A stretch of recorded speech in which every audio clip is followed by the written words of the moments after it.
ఇక్కడికి విచ్చేసిన మహిళలందరికీ మహిళా దినోత్సవ శుభాకాంక్షలు. పైన ఉన్న అరుంధతి నక్షత్రం గురించి చెప్పడానికి ఈ క్షణానికి ఈ అరుంధతిగా వచ్చిన నేను ఆ అరుంధతి గురించి కొన్ని విషయాలు మనం తెలుసుకుందాం. శివుని ఆజ్ఞతో సంధ్యాదేవిగా తన శరీరమును అగ్నికి ఆహుతి చేసుకొని మేధోతిరికి కుమార్తెగా జన్మించినది. అరుంధతి దేవి సహనానికి, పట్టుదలకు, ఓర్పుకు ప్రతీక. సప్త ఋషులలో ఒకరైన వశిష్ఠ మహామునికి పెళ్లి వివాహం చేయడానికి నిశ్చయించినారు. అంత సప్తఋషి మహర్షుల వివాహం ఎవరు సరైన భార్య అని వివరణ వచ్చినప్పుడు అరుంధతి దేవిని ఎంచుకుంటారు. అప్పుడు అరుంధతి దేవికి ఒక పరీక్ష పెడతారు. అరుంధతి దేవికి ఇసుకని ఇచ్చి దీన్ని వండమని చెప్తారు. అప్పుడు అరుంధతి దేవి ఇసుకను పరిమాణం చేసి వండినది. అదే విధంగా వశిష్ఠ మహాముని అరుంధతికి ఇంకొక పరీక్ష పెడతాడు. తనను బయటికి వెళ్తూ ఒక కమండలమును ఇచ్చి నేను తిరిగి వచ్చే వరకు ఈ కమండలమును చూస్తూ ఉండమని చెప్పాను.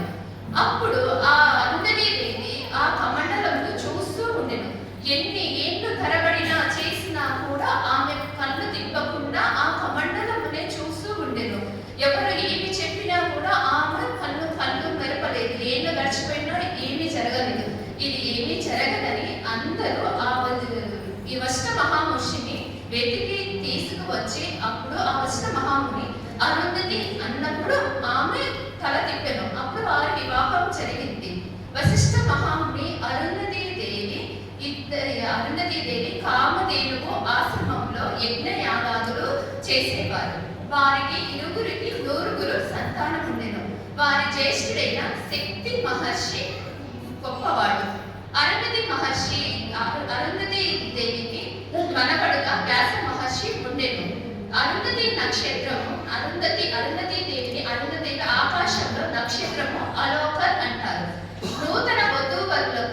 నూతన పెళ్ళై వివాహమైన నూతన వధూవరులకు సప్తపది అయిన తర్వాత అరుంధతి దేవిని చూపిస్తారు. ఎందుకు అంటే అరుంధతి దేవి మనస, వాచ, కర్మన భక్త యొక్క అడుగుజాడలలో భక్త కొరకే ఉన్నందుకు ప్రతి ఒక్కరూ భార్య భర్తలు అరుంధతి దేవి వారి ఇరువురిగా నడుచుకోవాలనే ఉద్దేశంతో ప్రతి ఒక్కరికి పెళ్ళైన వివాహకులకు అరుంధతి నక్షత్రంలో చూపిస్తారు.